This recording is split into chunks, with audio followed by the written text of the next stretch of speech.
Assalamualaikum warahmatullahi wabarakatuh.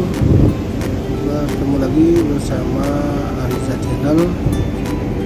Jadi saya kali ini berbagi informasi terkait bagaimana kita menyeberang melalui Pelabuhan Bakauheni ke Merak atau sebaliknya.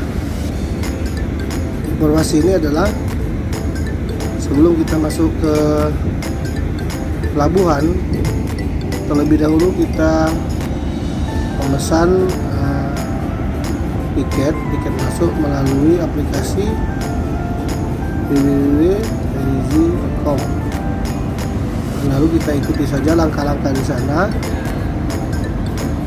Untuk pemesanan ini berlaku pada hari atau tanggal tersebut. Jika sudah lebih dari tanggal pemesanan, maka tiket dinyatakan hangus.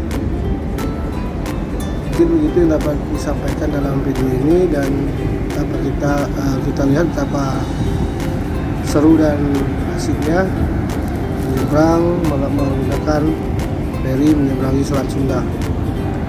Terima kasih. Jangan lupa berikan komentar Anda. Jangan lupa juga like and subscribe.